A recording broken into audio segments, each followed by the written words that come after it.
It's our second to last episode of the year. It's also our very last interview for the year. We have the writer of Vampire Zombies from Space, Jakob Skrzypa.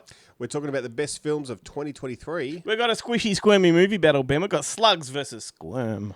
And we got the Boneheads and all the rest of the stuff.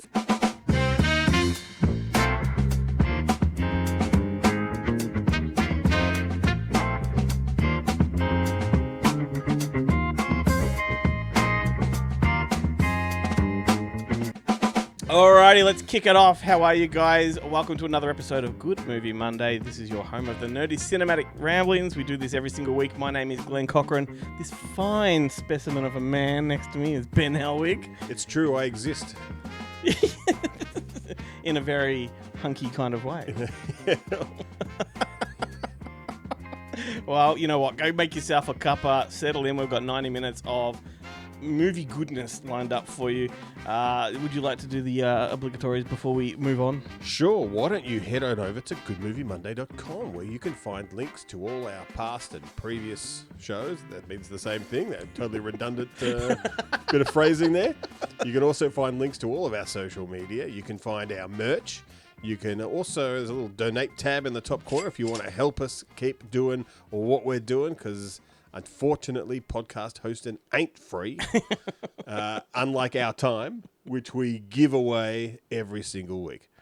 I think that's... We do it off the smell of an oily rag, Ben, and if you're anything like my nan, she loves that smell. You know, she once said to me, you know, Glenn, I love the smell of petrol. I'm like, Jesus. I've been sniffing it. That's why she's always in the garage. Yeah. She loved it when Pa started the mower. The neighbours are kicking up a stink because at 2 o'clock in the morning she's running around cracking open their petrol caps with a crowbar and giving a good whiff until all the petrol's evaporated. That's right.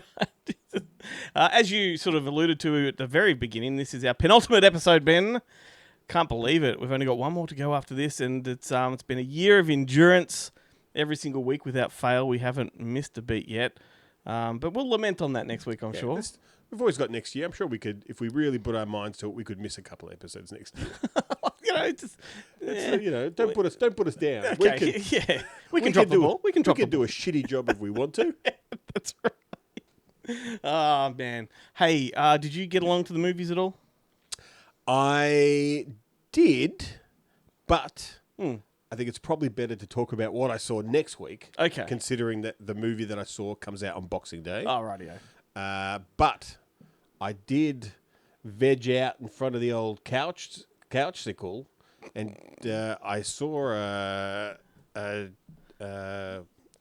mouse?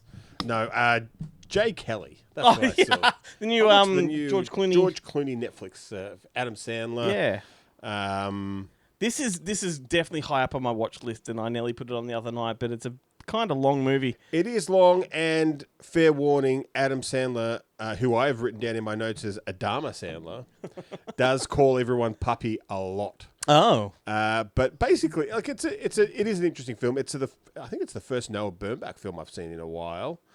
George Clooney plays Jay Kelly, who's basically playing himself. He's a huge movie star who is being honoured at this Italian film festival, and he's trying to find people like his nearest and dearest to come with him and join him at this festival that's honouring his career, but he discovers that he can't find anyone. No one gives a fuck. So it's kind of like it's not quite an It's a Wonderful Life, but okay, cool. So we've got that feel. It's just that someone kind of going through their life.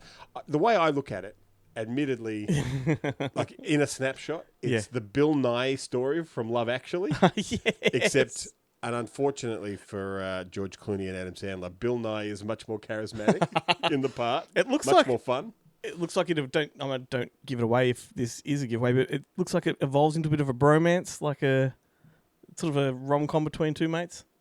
Or a romantic drama between two mates? No. Okay. No, it does give off that vibe from the trailer and the poster and everything, but no. Well, maybe I can watch it during the week and come back next week and give you my thoughts. I have a question for everybody that knows me. How the fuck did a sequel to The Brothers McMullen arrive without my knowledge? I don't know, mate. You pay for Netflix. Why and didn't all those anybody streaming give services. me a heads up and bring this to my attention? I am shocked because I was just scrolling last night. It's already late, right? I'm scrolling. I'm like, boom, the family McMullen. I'm like, it's Edward Byrne. What? McMullen? What? And I'm like, it says it's a sequel and it's made this year. I'm like, where did this come from? And you know me, right there and then, I had to watch You it, had but to not watch it. before watching the original first. So I was up really late last night watching the McMullens movie.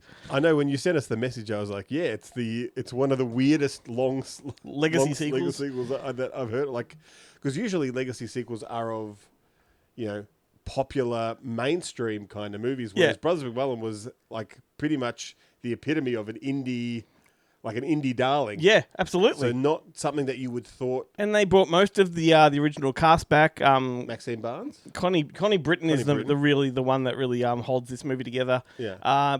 They fucked her husband off. He's not in it. He's died, but the actor's still going. I don't know what happened there. I don't like what they did to her character. That's what really rubbed me the wrong way about this one. Is they turned her into everything that she's not supposed to be. In the original, she gets cheated on. Yeah. And then right from the get-go in this one, they talk about how, well, the second I found about that, I just went and fucked everybody. Yeah. It's like, you wouldn't do that. That's not who you were. That's more of a guy thing. Yeah, but it's also like your character was Yeah. above that. Yeah. Anyway, it's an interesting sequel I had no idea about. So I'm happy it exists, but it's a shame it wasn't as good as the first one. I've never seen either. And I quite like Ed Norton, but for some reason, those first two, I really like Sidewalks in New York is my favourite. It's the one I really like. Not the and Sound I've of watched- Thunder.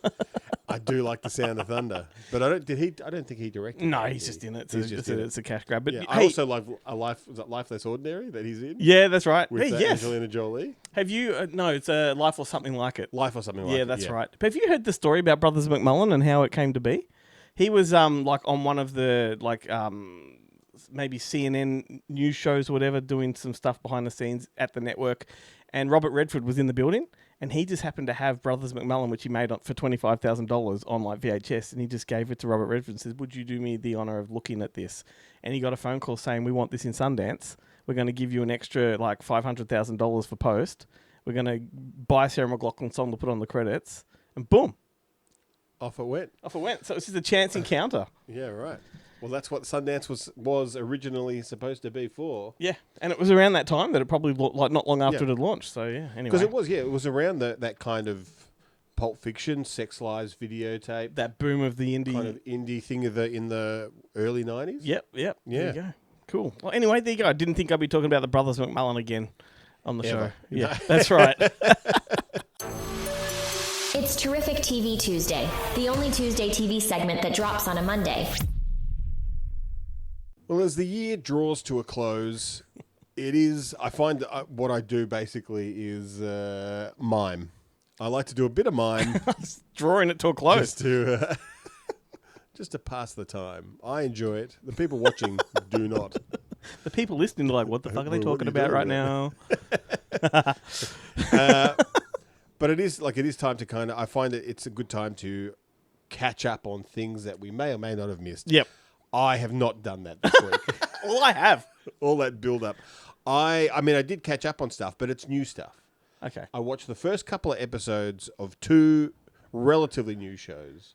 Pluribus, Yep. which is the Vince Gilligan show, which is quite a different speed for him. Yep. But it is an I've done interesting- the first episode of first that one. episode. Yep.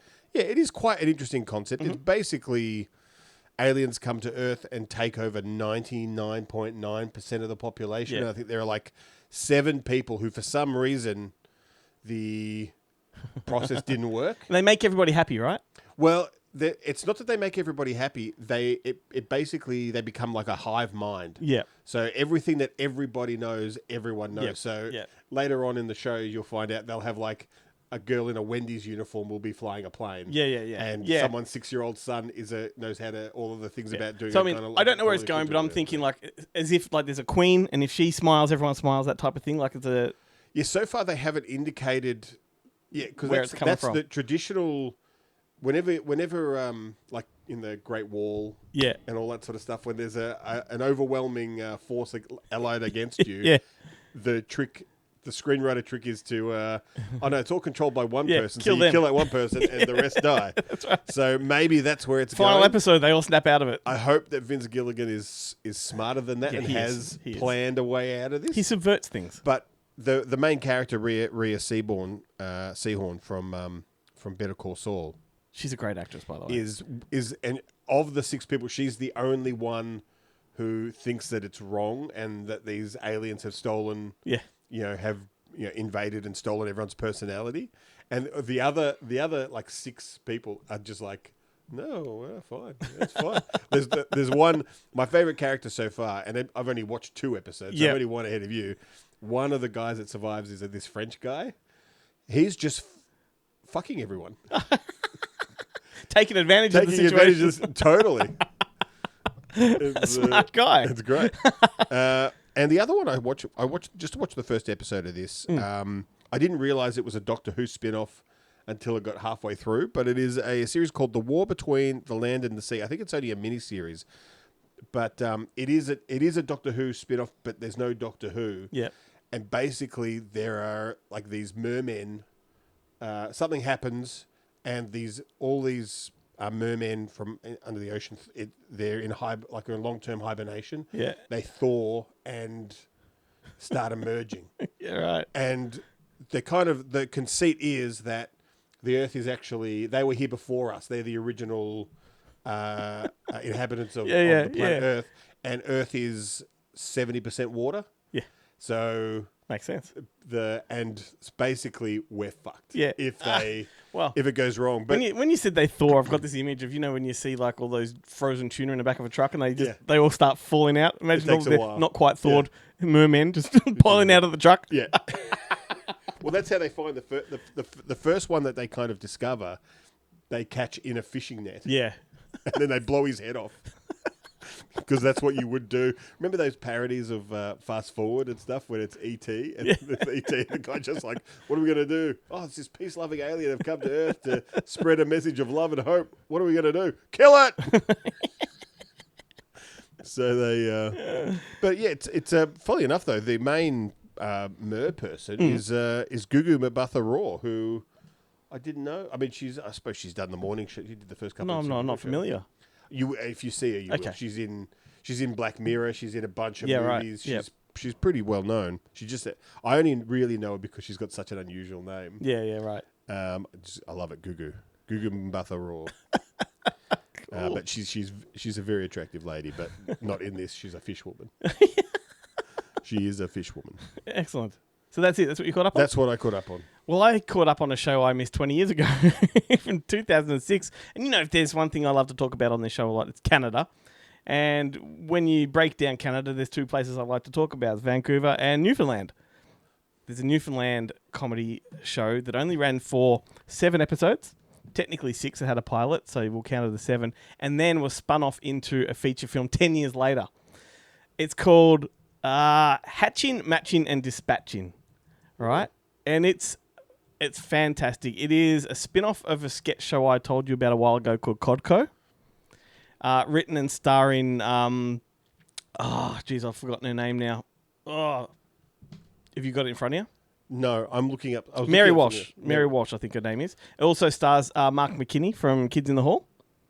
Don't know if you know that guy. He was also on SNL. Here's the concept. Which one is he from Kids in the Hall? Sorry, what's his name? Oh, what was his name, sorry? Mark McKinney. Okay, yeah. I Yeah. know Mark McKinney. He's great. Anyway, the concept of the show is it's a family in this very small fishing town, very quirky kind of family. And if you know the Newfoundland culture, it's kind of Irish, but it's its own thing. And it's very, sometimes you think you need subtitles. They're talking that kind of, sounds like gibberish, but it's fantastic I've language. seen the shipping news. Yeah, exactly. Yeah. Except none of them were actually Newfoundland, no. That's right. In this one, they are. Like Mark McKinney went to university in St. John's. But yeah, it follows a family in this small fishing town that own a 3-pronged business called Hatching, Matching and Dispatching. And they are an ambulance service, they are a wedding service, and they are a funeral service. And they have a morgue downstairs.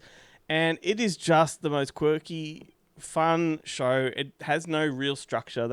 Every episode's a different theme. Like, for example, I've got some quotes for you. And this sounds really politically incorrect because I guess at the time it was. But if you know the makers of this, you'll know that they're very enriched in the LGBT community, so they can get away with these jokes. But they have a party, and it's a trans party, and it's a wedding, and everyone there is trans. And this comment just absolutely got me. The mother of the family, like the matriarch, she's sort of not comfortable amongst all, and she goes, "Well, I'm sure if you stand back, you can't tell that it's a same-sex occasion. It's just a bunch of tall women who happen to put their makeup on with a stencil." That's so funny. And then, by the way, the groom has no idea that he's marrying a man, so that just all kinds of hilarity comes with that. There's a guy that's ringing through an emergency. He's like on the phone in a panic. "There's been an accident. Jerry's down and I think he's dead." And she's on the phone saying, all right, now calm down. Take it easy. Now first, we've got to make sure he's dead." You hear this gunshot in the background. Oh, he's definitely dead.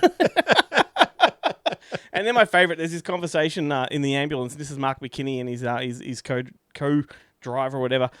And they're having a conversation about gays, right? And talking about they don't quite understand how you can be gay and have sex and how that's pleasurable. And I can tell this is definitely a 2000. I think even for 2006, this is the funny risky. thing is, Codco was ahead of its time, this sketch show, because it was the first gay comedian that was open, and a lot of their material was targeted to that scene, like the LGBT scene. And Kids in the Hall broke all kinds of ground, with Scott Thompson and all that. But there's this scene where they're discussing anal sex, right?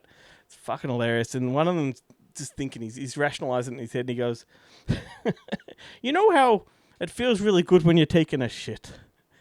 Imagine doing that over and over, but with someone you love." So it's such an easy show. It's 25 minutes long. There's 6/7 episodes if you count the pilot. Pilot's harder to come by. But then they turned it into a Christmas movie in 2016 that was called A Christmas Fury, because their surname of the family was the Furies. Fantastic stuff. Edgy for its time. Edgy now. Like, it's, really, really funny. That's fascinating. Speaking of edgy, I just wanted to bring up this TV show that I caught a clip of on TikTok, which I didn't know existed. And I thought, obviously I thought it was just a parody, kind of like something that someone had put together for TikTok. No, this existed, created by David Katzenberg and Seth Graham-Smith for MTV in 2010. It's a show called The Hard Times of R.J. Berger. Have you heard of this? No. It's this high school kid who's clearly like an unpopular kind of nerd type. Yeah. And at some point, it's very vague in the clip that I saw, but at some point during some kind of pep rally at school, he gets pantsed. Right. And the whole school becomes aware that he is hung like a donkey. Excellent. And all of a sudden his life changes. It sounds familiar. Yeah. And that's what the show is literally about. Oh, no, that's what happened to me in high school. I don't believe a word of it. I would have felt it on my leg if that was the case. The most embarrassing thing that ever happened to me in high school. I was primary school. You know when you sit in an assembly on a basketball court or something, and it's the whole school? I couldn't get my wind sheeter off, so I had to stand up to take it off, but everything came off, like my T-shirt, everything, and I'm there, nothing on, and I'm not the kind of person that can do that. Right. And instead of just putting it back on, I ran. I had to run past the entire school to leave the area. That's the weirdest fight or flight response ever. If I just put the fucking thing back on. It just makes me think of that.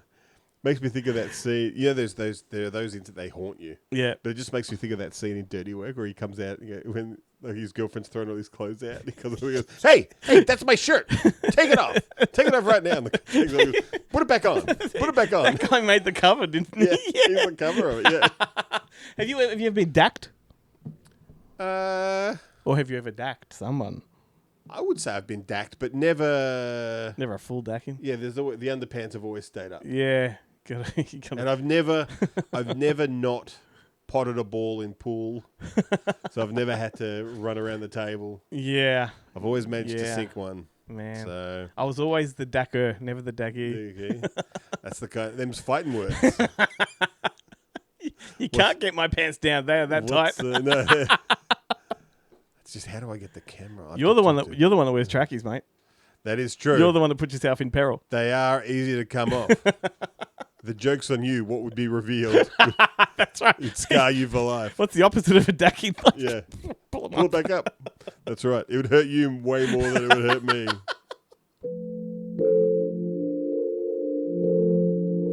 This would be our final interview of the year, Ben. What a run it's been. We talked to some great people. This is a great one to end on because it's a very funny movie, Vampire Zombies from Space. There'd be a little bit of trailer attached to the interview here, but like it's just, if you've seen The Lost Skeleton of Cadaver, I think I mentioned to this guy. What else would you compare it to? This guy. Well, when I say this guy is Jakob Skrzypa, and when I say this guy, it's because look at how his name is spelt, everybody. He congratulated you on pronouncing it correctly. I went to several interviews to make sure I got it right. I had to check other people's pronunciations. However, what I noticed is not a single person starts with his name. They always say, Jacob, how do we pronounce your name? Yeah. And I'm like, no, I'm coming in hot. I'm coming in. And I did. But he was impressed. But have a look. It's on the screen right now. Look at that spell. What is that? What is that? Did you spell it phonetically on our board? Yeah, absolutely. Anyhow, he's made this movie, Vampire Zombies from Space. It's a really low-budget indie movie. It's a homage to the B movies of the 50s and 60s. Lots of bats on strings and, fake teeth vampires, and it's very funny. It's like a 50s B movie kind of parody. Yeah, really funny. So let's have a chat with him, and then we'll come back to do our 2023 roundup. Yeah, something like that. The dead have awakened. There's a lot of strange things happening in your town. The saucers have landed. And if the bats on strings don't get you, the vampires will. How the hell does this happen? Just last week, our biggest issue was that guy who jacks off everywhere. A new comedy better than Casablanca, Citizen Kane, and all the Minions movies combined. Don't miss your chance to see Vampire Zombies from Space. This is the first and probably last time that I'll ever get to say these words, but let's talk about Vampire Zombies from Space. Knew I'd fuck that up, but anyway, here with us is the writer himself, Jakob Skrzypa. Have I got that right? Yeah, wow. You're the first person ever to say it right. So my God. Well, in fairness, it does look like your name is a bunch of Scrabble letters. Like, yeah.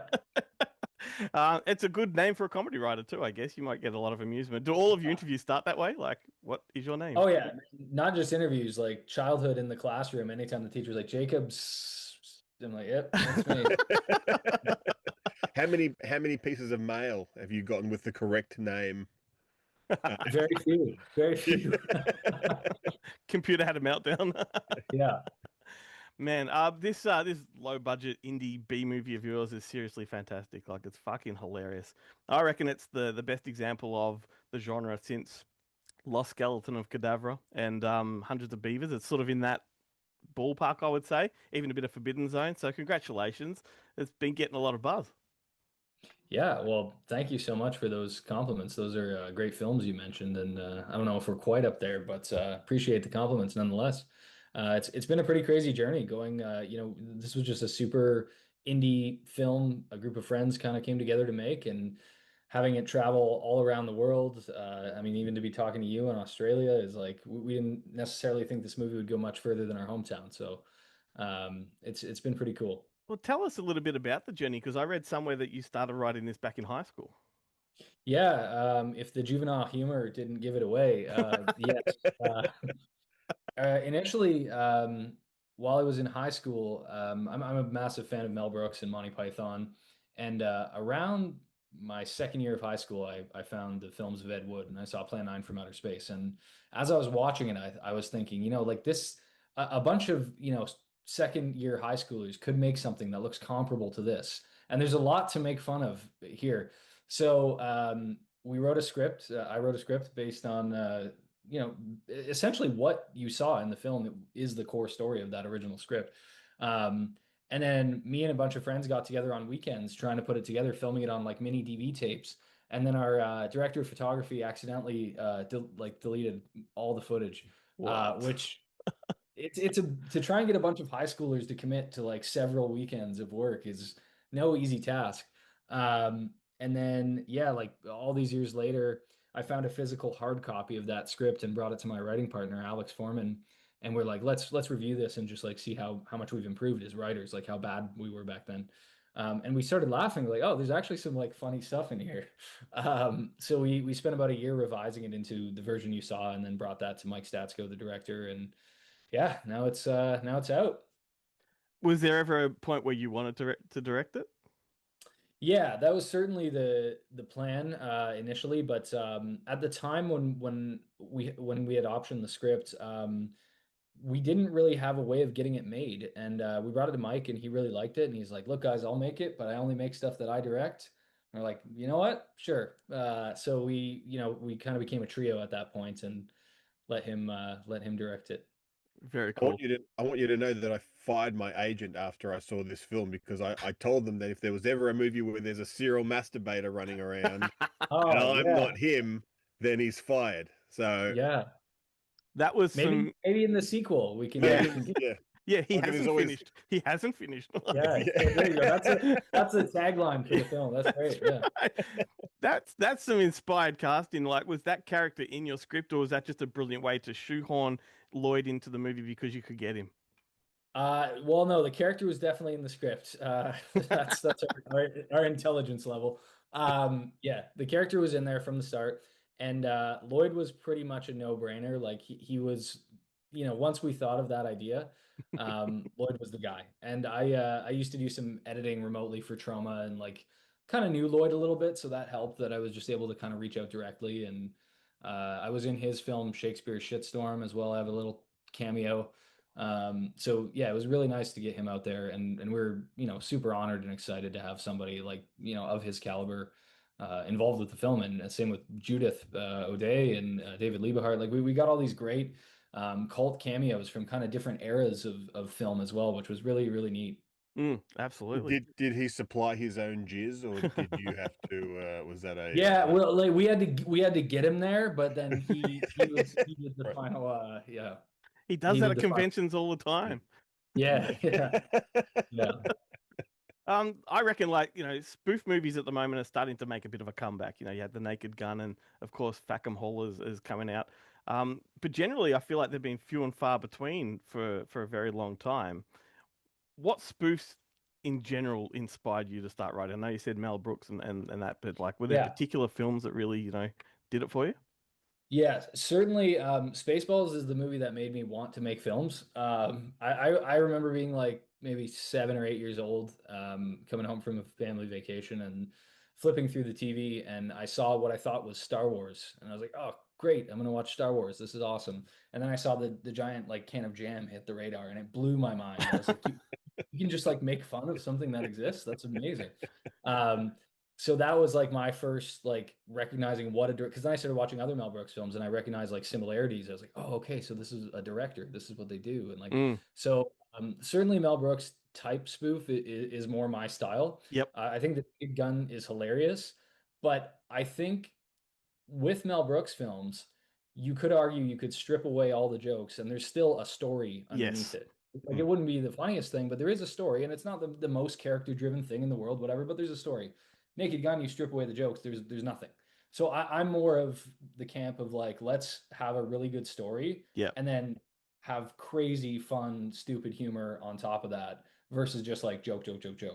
There's a world for both. I'm glad both exist, but with Vampire Zombies, the goal was kind of to do that, where there is a bit of a story, and a lot of people have said how surprised they were that like it wasn't just joke. Like it's very funny. I don't want people getting the wrong idea. It's a super dumb, funny comedy, but there's an actual story underneath it too, which is kind of surprising from the title.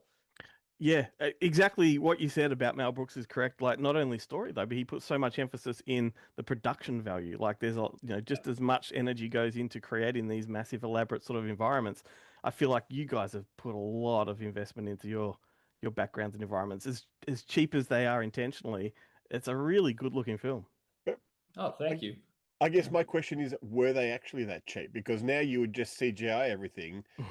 How hard is it to do this, bats on strings and stuff like that? Like, that's not easy.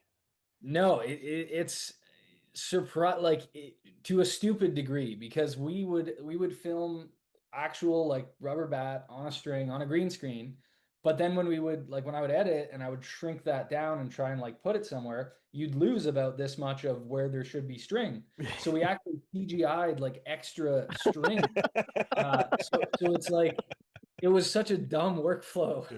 So where we did use CGI was by and large to make it look almost dumber, but there's also a very fine line between what was supposed to look dumb and cheesy and what was supposed to look like shockingly good. And that juxtaposition was kind of the inspiration of the idea for me, was like, what would happen if you took a real miniature UFO, added a digital beam, had a practical explosion, and composited all of those together, and what's the result? And that was really exciting. So we really tried to work together to make sure we used a lot of miniatures, as much practical as we could, really. Mm. The only thing we couldn't do practically just because of time and money was the leg fight. There were a couple shots where it's CGI. But if we had all the time and money in the world, that would have been stop motion. Like it would have been a stop motion, like running around.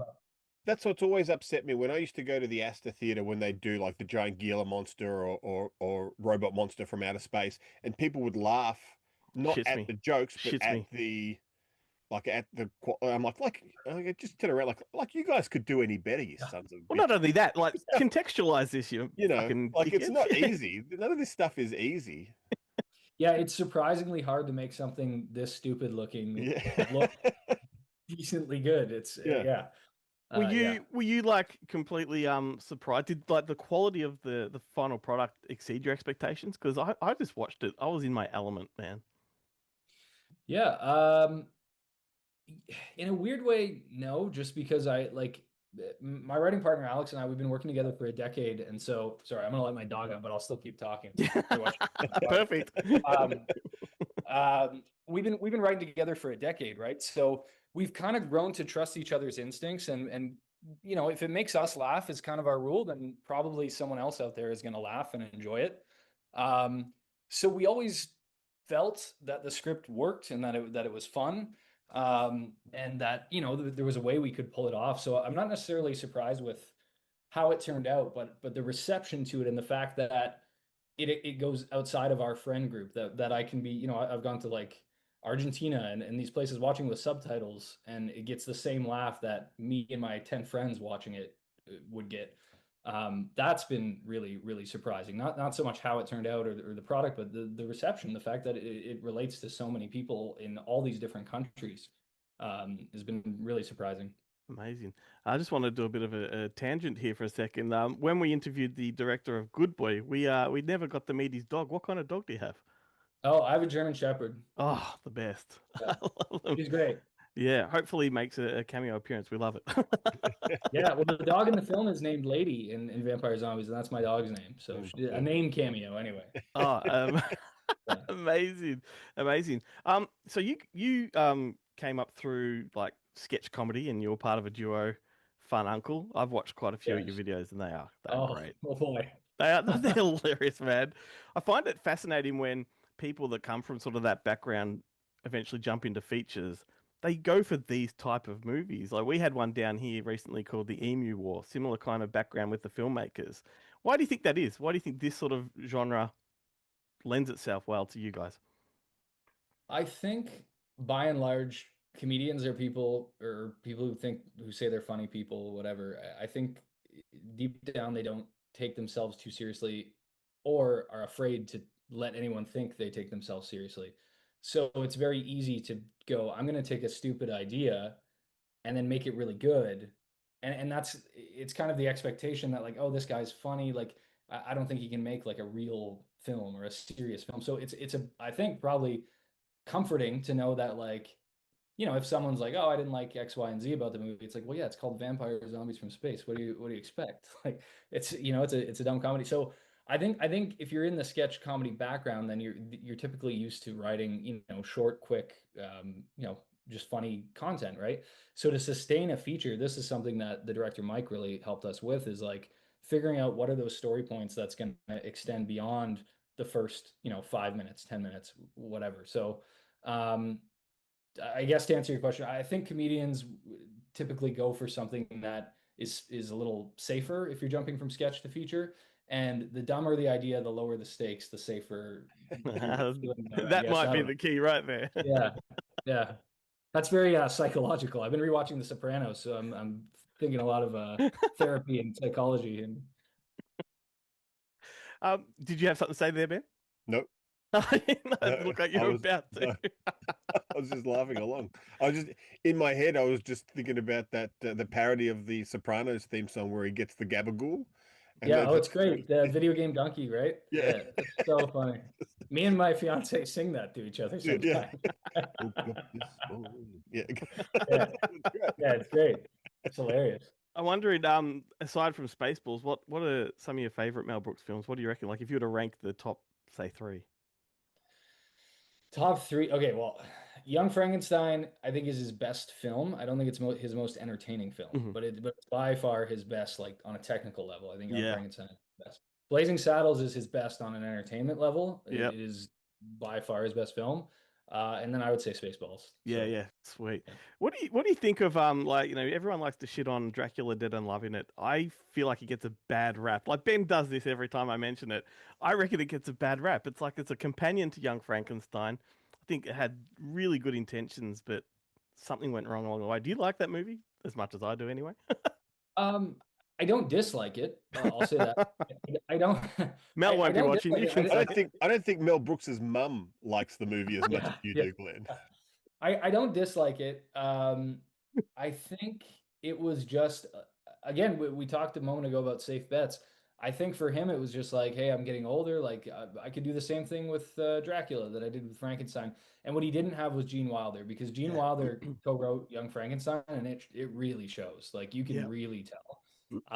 So I think, and again, to really tie this together, I think Dracula Dead and Loving It is a lot of jokes with not that much story, right? So the jokes work and the jokes are there, but do I want to like go rewatch that thing that just kind of falls hollow because it's only jokes? I remember the parts I liked, like him hammering the thing and all the blood coming up is great. Or when he's telling the one, like, you sit down, you stand. Yeah. That's great. But the rest of it, like as a whole movie, it's not my favorite of his. That's all right. My heart breaks a little bit every time we talk about that movie. Just don't get him started on Caddyshack 2. That's all I ask. Yeah. Well, I mean, there's a reason that Happy Gilmore 2 was essentially a remake of Caddyshack 2, mate. It's because it's quality. That's my fault. I apologize. Awesome. Well, we'll let you go in a moment, but just before we do, we like to pick the brains of the people we talk to and just ask what their favorite films in general are. What kind of movies, one, inspired you as a kid, which I think we've been through, but just now you watch for pleasure? You mean like newer movies or like all time? Anything, like, when you got your downtime, you sit on the couch with your wife. What are you watching? Ooh. And do you have the same taste? Because me and my wife, I tell you what, we do not. Yeah, you know what's great is she really loves movies, and she's willing to put up with a lot of stuff. Like if I want to watch, whether it's like a dumb Adam Sandler film or like a 4-hour like Tarkovsky film, she's like, sure, I'll try it. Like, which is cool.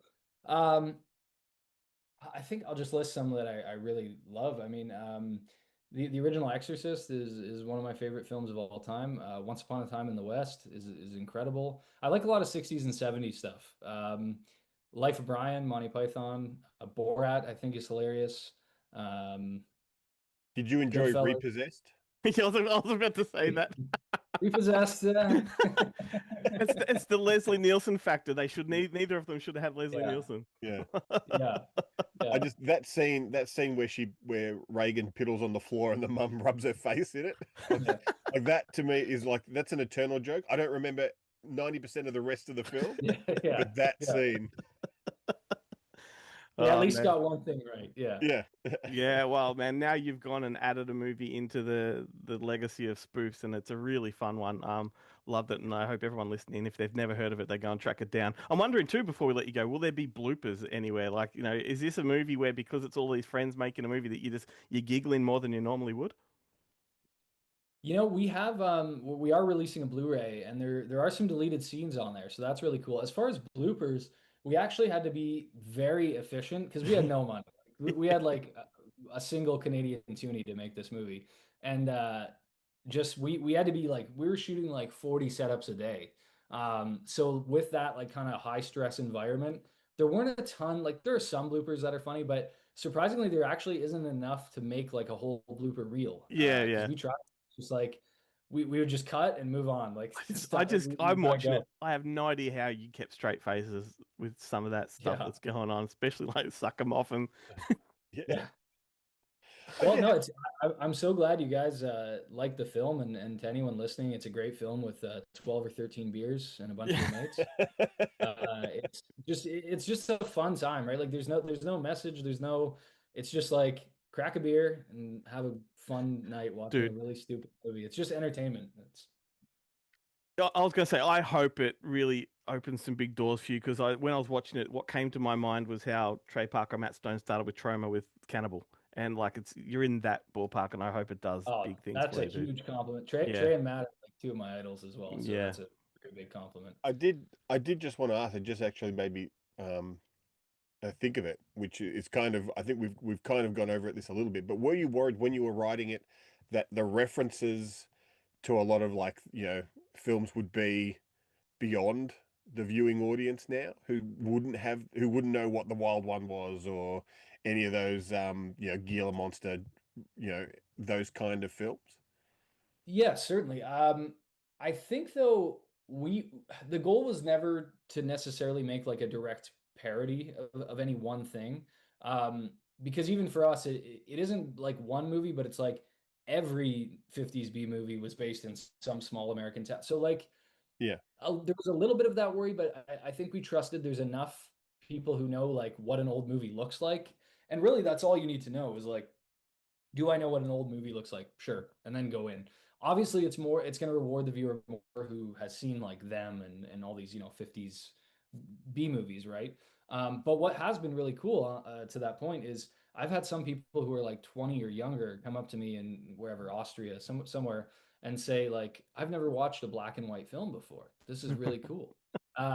So I like that, some people are coming for the comedy and then discovering like, oh, there's like a whole 100 years of film I can now go Yeah. watch that I was totally closed off to before. Yeah. I mean, So comedy is kind of providing an access point in some ways. to a degree, it does ruin almost every movie you love, because then you're like, oh, so they were ripping off Yeah. Yeah, this? exactly. Yeah, yeah, Indiana Jones is just this? Also, Ben, yeah. we couldn't do what he does because if some kid came up to us and said they'd never watched a black and white film, we'd just get angry. Yeah. Just get Oh no, angry. like it did. I had to like suppress that, right? Yeah. But the way I look at it is rather than get angry, I'm like I was giving them some suggestion, like, well, start with this one, then go here, and Yeah. like You got to so check I'm out The hoping. Blob, even, Yeah, the Blob was a big inspiration. The original Blob movie was a huge inspiration for this. yeah. Yeah, Yeah. awesome. Cool, man. So All right. somewhere in Austria, there's a girl hopefully watching black and white movies. Yeah, that's right. He's hacked into, was it TCM, or was it, the TCM channel, and is Yeah, yeah, watching Well, away. I mean, Young Frankenstein, that's a good place to start.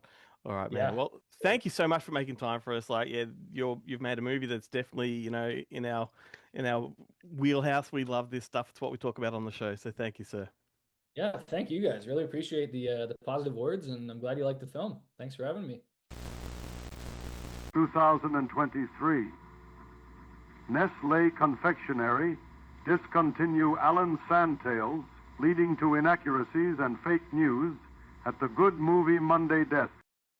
All right. So if Ben was hosting, it would be something like the year is 2023. It was only 24 months ago.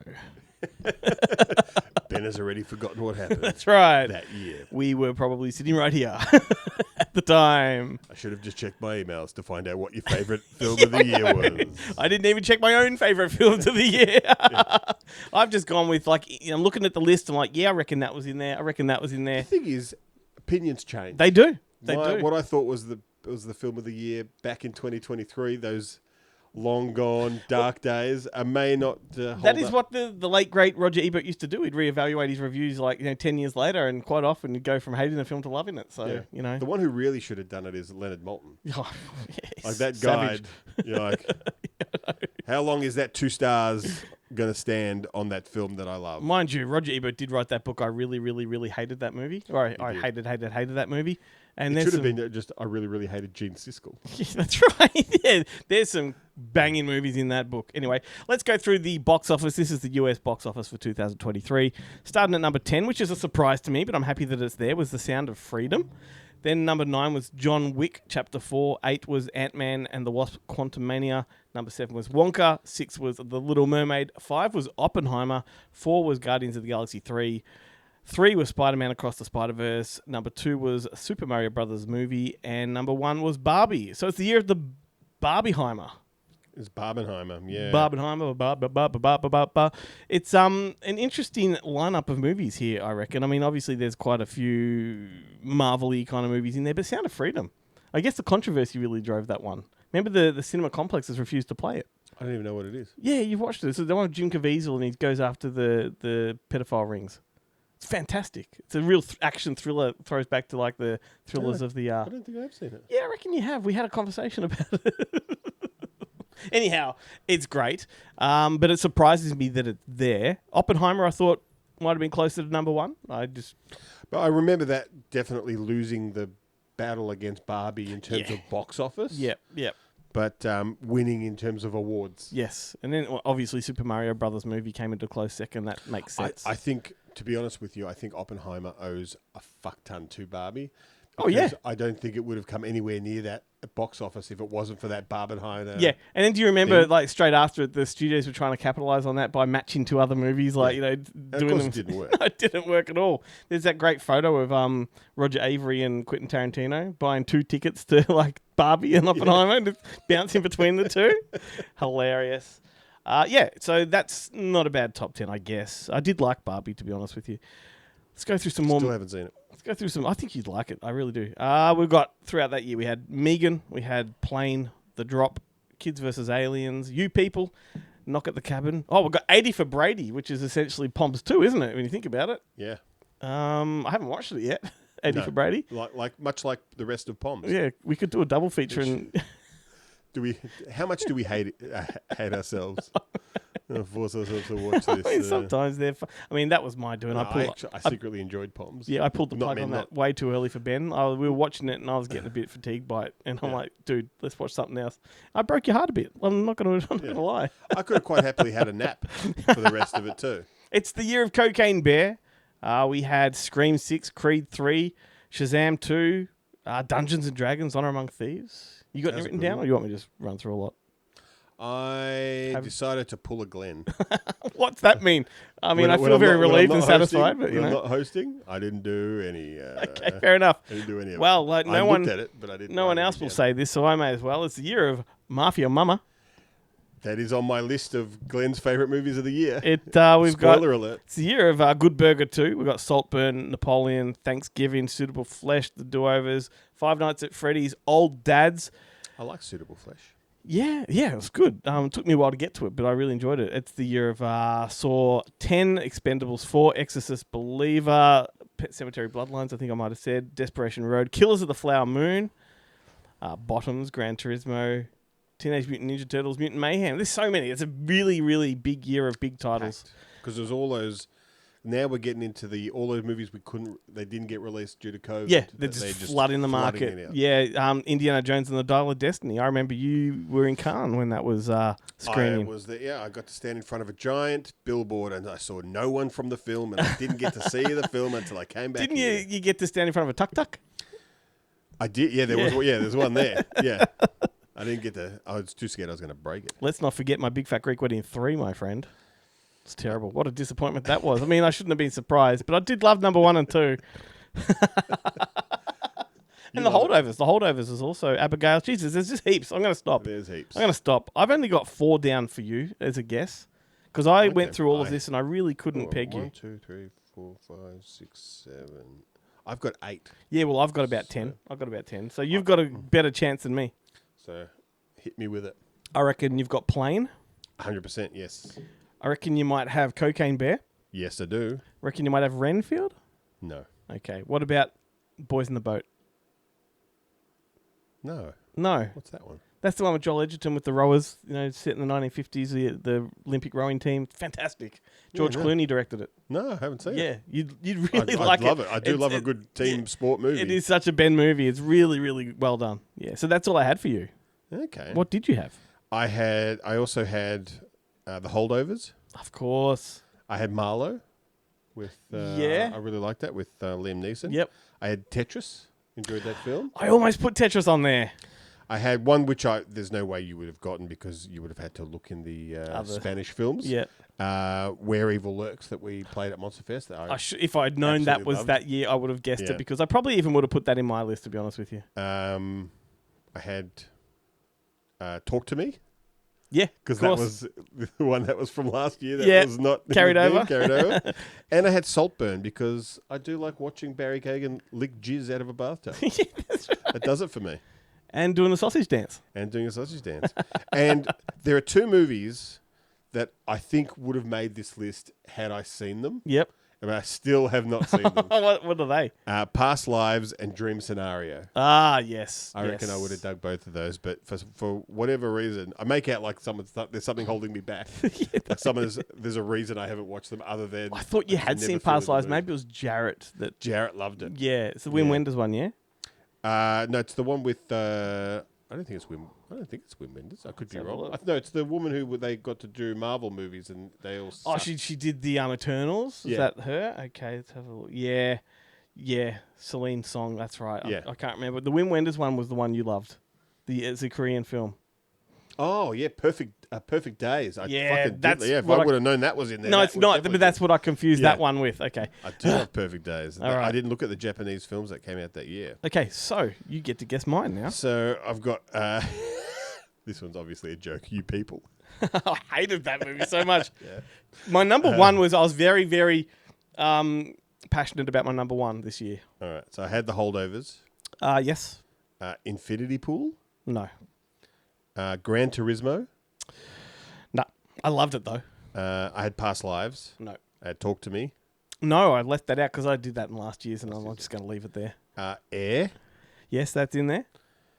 Mafia Mama. No. Evil Dead Rise. Yes, that's in there. You were so not invited to my bat mitzvah. Say I'm your number one. Please Don't Destroy the Treasure of Foggy Mountain. No, but I did love that one. Ego, the Michael Gudinski story, the doco. If I'd remembered that would be in there. Yeah. So I'll give that to you.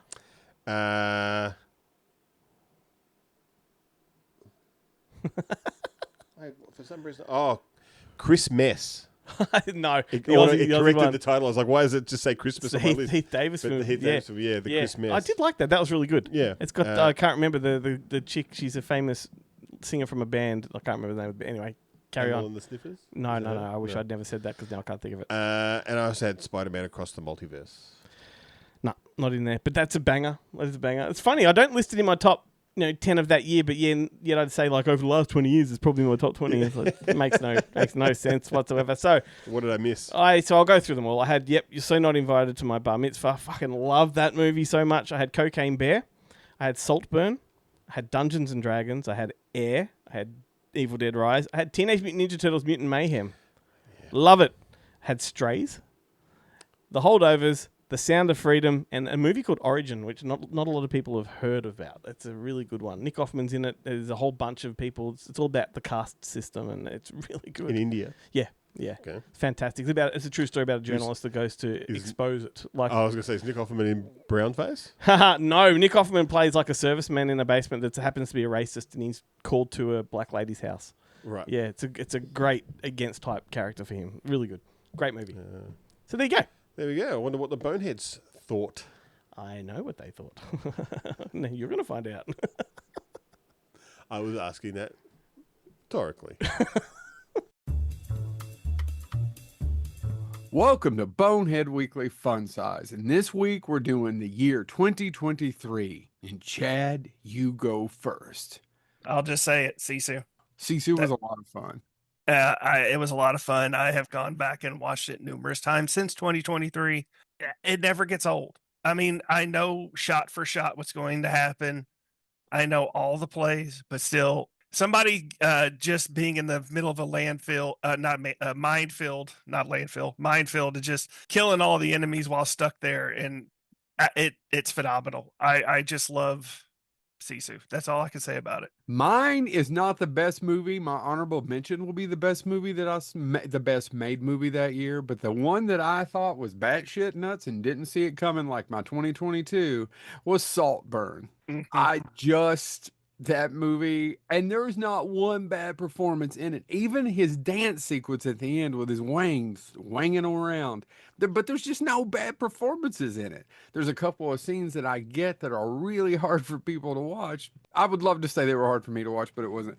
I just think it's about a guy who manipulates everyone, and I love it when they stick it to the rich. Even though it's not really about that, it's more about he's a kind of a wannabe piece of shit. But Saltburn is a fantastic movie with not one bad performance. Hey, if that goes to me, you know what? I struggle with this year, but I'm gonna pull Joe and go with one. Let me tell you one I had very little expectations for, and probably because the earlier attempt to make it an earlier version of the same property, I should say, was so bad. How bad was it? It was so bad it wasn't good. It just I don't have a so bad it wasn't wasn't good. It wasn't good. I'll be honest with you, man. Dungeons and Dragons: Honor Among Thieves was more fun than I ever thought it would be. It's a lot of fun. Yeah, it's a lot of fun. My kid still thinks he's funny every time he goes, too many dungeons, not enough dragons. But it is a lot of fun. Yeah, and so I mean, I struggled with this year because there was how do I go which one? And finally I was like, you know what, it was fun, and I think because the earlier one wasn't fun, it stuck out in my mind for this year. So if you haven't seen it, check it out. If you were judging it by its predecessor, don't. It's much more fun. All right. Is this time for our honorable mentions? The best movie I saw that year was the David Fincher's The Killer with Michael Fassbender. As far as the best made, like that's a well-made movie. I do want to give a shout out because this guy is slowly becoming one of my favorite action stars of all time. The movie's called The Roundup, No Way Out. It's from South Korea. In our states, he's known as Don Lee, but he's really Ma Dong-seok. I'm probably pronouncing his name wrong, but by far one of the best action stars in modern cinema. I have to talk about Roundup, No Way Out. I'm going to throw one out that nobody saw, and I'll be honest, I watched it on a plane. It is not as much fun as Dungeons and Dragons, but I wish more people would have saw Dumb Money. It's all about the GameStop, the Robin Hood, GameStop. Oh, I need to watch that. Seth Rogen, and it is fascinating as a quote-unquote film documentary. That's not a documentary, but it's an adaptation of what happened. It is fascinating to watch this guy. I mean, he's not doing it maliciously. He just loves games. So if you've not seen Dumb Money, check it out. This has been Bonehead Weekly Fun Size. Movie battle time. Movie battle time. That's how we should come into this every week. Too late now. Penultimate episode and all. Blew it. And we'll have forgotten by next year. That's right. That is right. I don't make notes as I go. Even if we do, like, there's no guarantee that movie battle is going to continue. People should drop us comments on our social media posts and let us know what segments they would like to continue and what segments they think we should drop. That's right. But don't get personal. Should it stay or should it go now? If it goes, there will be trouble. If it stays, there will be double. And I like you in my bubble. Alrighty, let's do it. Your sex bubble? Yeah. My slippery sex bubble. Speaking of slippery, we've got Slugs from 1988. We've got Squirm from 1976. I love the IMDb synopsis for Slugs. Killer slugs on a rampage in a rural community. That's it. That's it. I mean, the synopsis for Squirm could be exactly the same thing. It could be. With worms. So, but the official synopsis, as IMDb goes, is a storm causes power lines to break and touch the ground, drawing millions of man-eating worms out of the earth and into a town where they quickly start munching on the locals. Exactly the same. It's exactly the same. So, Slugs was actually banned in Queensland. It's one of those ones that was considered a bit too much for those people up there. Stark contrast to Squirm, which is more or less a PG kind of movie. It's not like a gateway kind of horror movie. Yeah, although it does, like, there is a face-eating scene that's pretty graphic. There is. There's a couple. There's a couple. The old man when he opens up They open up his shirt and it's just worms. Yeah, I implore his you to go internal back and organs. listen to Jared and I did a whole episode on Squirm in the Rewind and Digress podcast. Boom, on screen now. And we did like half an hour chat. And that was the focus of the whole thing, is that like he called it to my attention first that it's essentially a PG-13 type of movie. We likened it even to like stuff like Arachnophobia. It's like a 70s version of that. Which I guess it is, but also you had face melted in Indiana Jones back then. Like it kind of wasn't a bigger deal. Yeah, it's just They were M-rated. We've regressed. Like now we look at that and go, "Oh, gross." That's too much for children. Won't somebody think of the children? But Slugs was actually a Spanish film that was shot in English by Juan Piper Simon. Picor Simon, the director of Pieces. And The Rift. Yes. This one starred Michael Garfield, Kim Terry, Philip McHale, Alicia Morrow, Santiago Alvarez, and Concho Cortez. I'm gonna assume I pronounced that correctly. Sounds good. It's a notoriously bad movie, but I tell you what, it's so ludicrous. It's amazing. I disagree with that characterization 100%. Yeah, okay. Well, it is though. It's like the average Joe would consider it a bit of a shonky movie. I mean, I don't. No. The little slug that bites his finger. Yeah, it's great. It's great. But I mean, you've got to admit, like the opening scene is very ludicrous. It begins on a lake with a guy in a boat that throws himself in the water. I don't have to admit anything. I mean, we don't know what these things are yet. Obviously, they're slugs. The title of the movie gives it away. Yeah. But he's on the edge of the boat looking down. He goes, "There's something slimy down there," and he jumps in. Yeah. It doesn't jump out and grab him. Followed by a bubble of blood. That's right. And then you got Squirm, which was Jeff Lieberman, the great Jeff Lieberman. And it's notable for being the effects by Rick Baker, who would go on to win the Academy Award for American Werewolf in London. Stars Don Cardino, Patricia Piercy, R.A. Dow, and Gene Sullivan. Scardino. And R.A. Dow, my favourite next-door neighbour hillbilly worm farmer. Yeah. Tell you what, like, there's a few different cuts of Squirm as well. So that's are there? Yeah. You say that like you don't know? I didn't know. No. Oh, didn't you? No. Oh, okay. Believe it or not, I just watched the version that was on Prime. I have the Blu-ray. I've got all of the stuff. I think there's 3 versions. I believe I've watched the uncut Jeff Lieberman approved version. Oh, I don't know. Yeah. I mean, it's interesting that you bring this up because it is, yeah. My thing was the real reason, like, it's not. I'm just troubling of my words. It's not much of a mystery from what we've just been our banter. Yeah. That for me, Slugs is the better film. Yeah, me too. These two. Me too.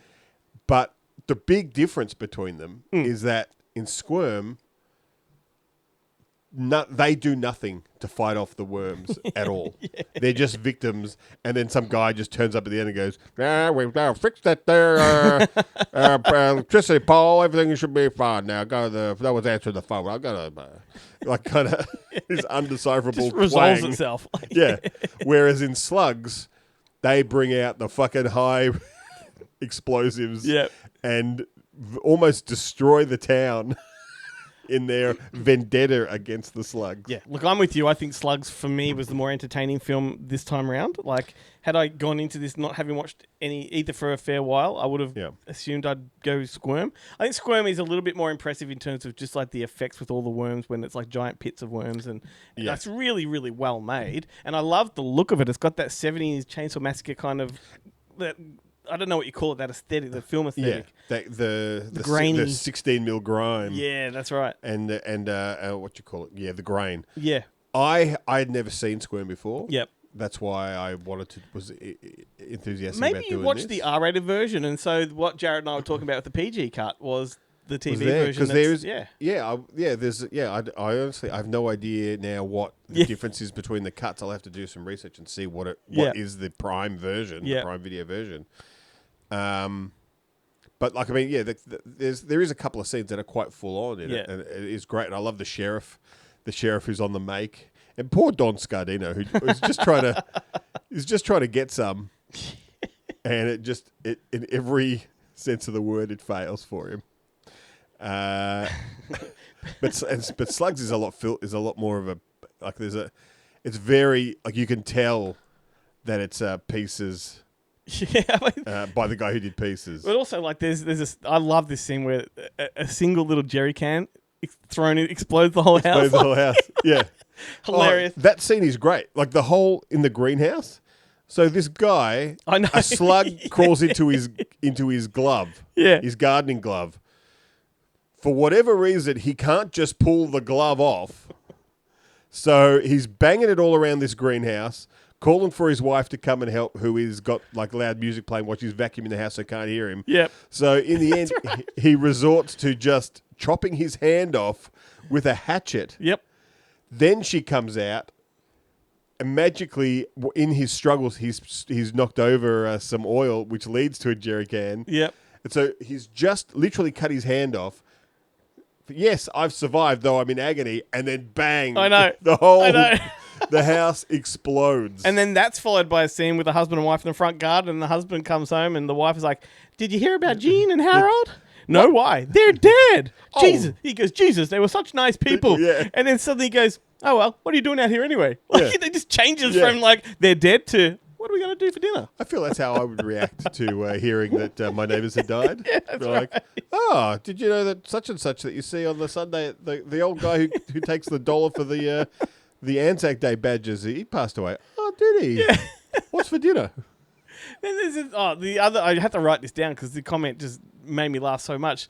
It's Mike says to the school teacher or whatever, like, you know, I'll call you in the morning. He goes, no worries, just make sure it's after lunch. Anyhow, look, it's. I think Slugs is so much more rewatchable. You know, it's got repeat value. Yeah. The one thing with Squirm that's nostalgic for me, it's a movie that I'd only seen once or twice, but I remember watching it with my stepmom in a double feature with Poltergeist 3, and I remember the scene where they get devoured by all these worms is very similar to the razor wire in Poltergeist 3 where they get swallowed by razor wire. And I always thought, that's the theme. That's my stepmom picked it because of that. Yeah. Just a coincidence. Just a coincidence. You give your parents way too much credit for why they've put the double features together. Like, doesn't the covers look good? I don't know if everybody watching can hear this, but the roof is about to fly off this joint right now. There is a torrential storm going on outside. Is there really? Yeah. Is that what it is? Yeah, we could get electrocuted. Don't leave the windows open in the car. You might want to check. How am I getting home? How about we cut to the next block and it gives you time to?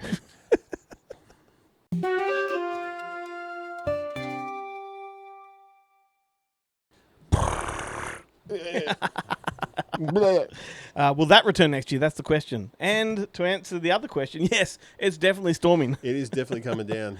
Wow. It's a rainy night in Melbourne, folks. That's right. And it's a humid, muggy one. When we came in to record, it was nice. It was, 32 degrees it got to today. Oh, my goodness. And now it's like just a tad under that, but wet. Gross. Time to recommend some movies, wrap up the show. What I really should be recommending right now is Dracula Dead and Loving It. But I'm going to keep my recommendations for the next 2 weeks Christmas themed, so you've dodged a bullet there, mate. I don't know. Well, it depends on how much I like Christmas movies, doesn't it? Well, this one's great. Can I go first? Yeah, sure. This is a brand new one from this year, produced by Ben Affleck. It's a documentary on Prime called The Merchants of Joy. And I just stumbled across it. The thumbnail looked good. I saw the little 10-second clip that they played. Give it a shot. Really glad I did.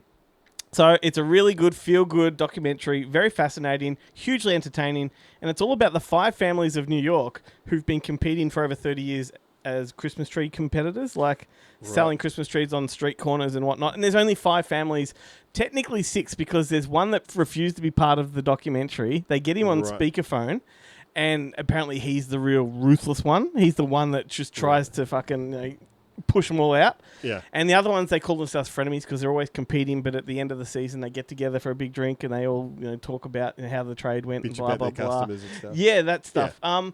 Really, really fascinating. It is a deep dive into the whole season, like, and what they go through every year from, harvesting to sourcing their trees.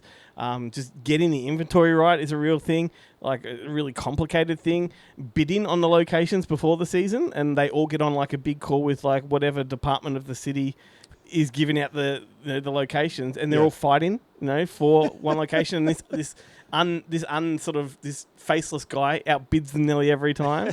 So there's it's almost like a mafia story, but they are just families, and all that. But they're typical. Don't go against the 5 families. Typical New Yorkers. Don't fuck with me type. It's fantastic. Hey, I'm walking here. That's right.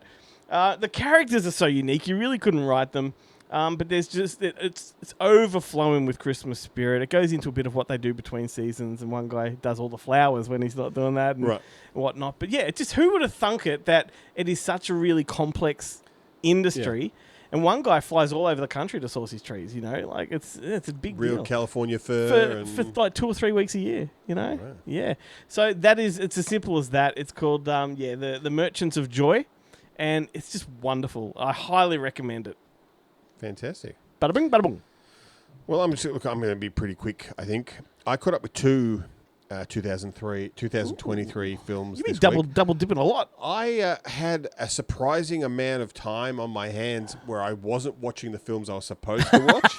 Yeah. And just was watching random stuff that just happened to be... Like they both caught my eye, and one I was like, I'll just put it on for 2 seconds. I'm not going to watch this, and I got sucked in and watched the whole thing. It's The Sacrifice Game, which is a horror movie directed by Jen Wexler, who did The Ranger, and it stars Madeline Quinn, who I think her name's Madeline Quinn. Now I'm not sure if I wrote down. She's in that Somnium. Oh, Chloe Levine. That's her name, Chloe Levine. Yeah. I've put I've mixed up my cast and the 2 things. Yeah, that's odd. Odd that I've done that. Chloe Levine. Basically, it's kind of like Blackcoat's Daughter. There's a gang of Satanists running around murdering people in their homes and mutilating them and cutting bits of their skin off.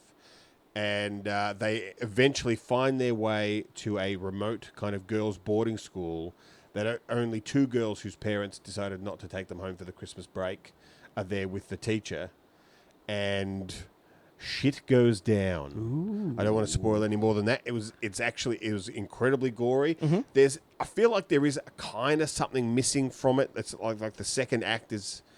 I feel like it almost goes from first act to third act, and a second act is missing, and then it leaves a place for a very interesting sequel if they chose to do it. But it was very, very enjoyable kind of maybe they've set themselves up for a world first to do a midquel. A midquel, yeah. A movie that takes place in between the first and third act. Yeah. That would be great. That's where all the flashbacks for the next movie are, because the flashbacks for this one are all earlier, and it'd be great. The second film I checked out was Fast Charlie. Did you hear this? Philip Noyce. I didn't even know Philip Noyce had done a film. Yeah, he's done another one too. Yeah, go on. It stars Pierce Brosnan, Marina Baccarin, James Caan. I hope it was his last film. Or if he's not, is he dead? He died before the movie. They just reanimated him. Because he's like looking really old. But basically, Pierce Brosnan is he's the fixer / kind of hitman for this mob outfit in yes. In somewhere actually I have no idea where it's set. New York or Jersey or Mississippi, is it? Oh, that's the past. That's the part. Yeah. Yeah.